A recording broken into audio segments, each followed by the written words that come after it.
What were some other things that you saw that you remember? I saw Biggie in hell.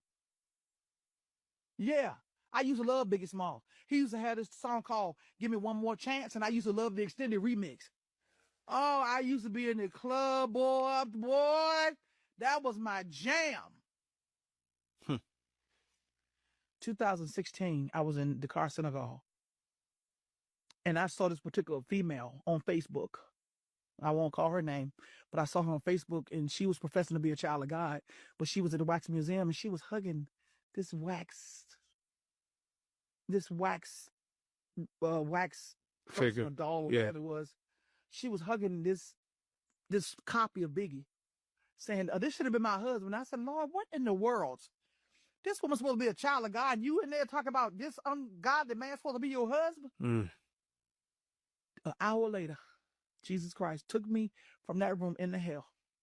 Hear me now. Hear my words. With no dream, for some of y'all saying I'm having dreams. With no vision, I was physically out of my body in hell, standing beside Jesus Christ himself. There's this cave-like area, and it was pitch black.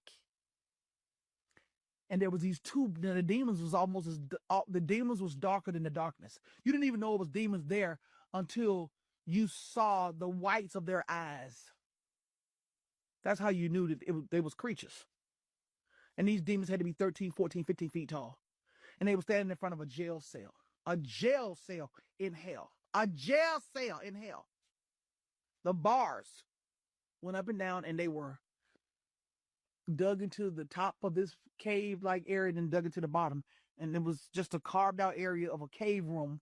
And there was nothing in this room, just carved out area. And Biggie was holding the bars, but he was on fire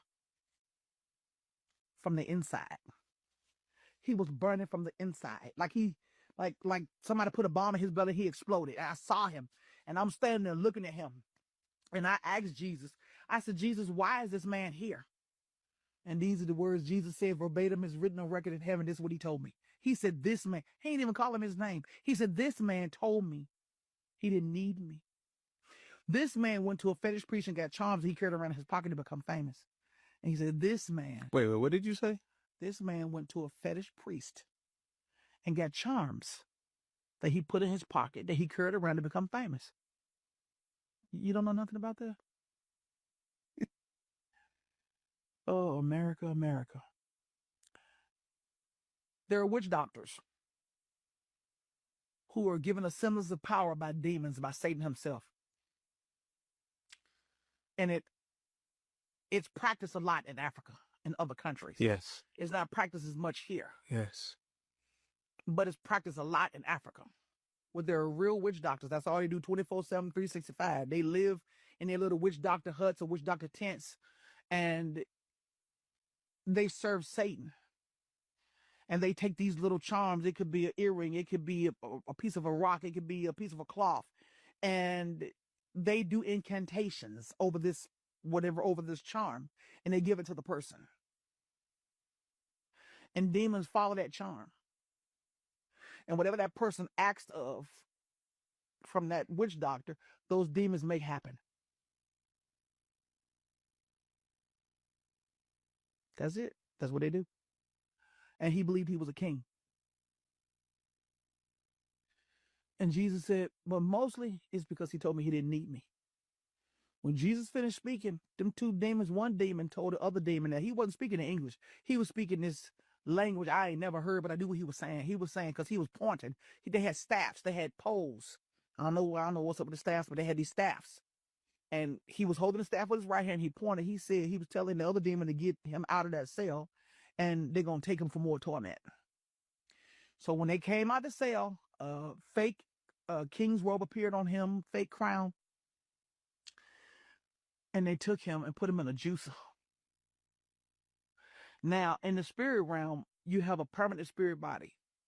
In hell, you still feel like you have bones. You still feel like you have blood vessels. You still feel like you have the same organs you had here. But you don't, but you do, you feel it.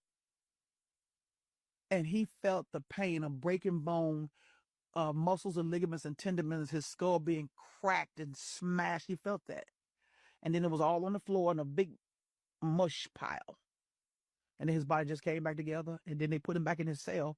And when they put him back in his cell and closed the door, he exploded on fire.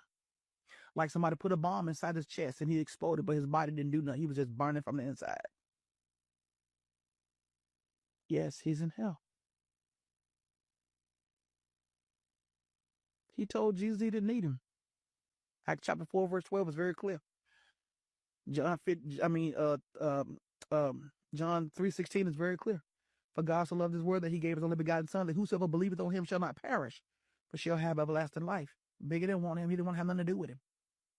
He told him, just like Marilyn Monroe told Jesus, I don't need you. You know how many people died in their sins telling Jesus they don't need him? Because they're deceived.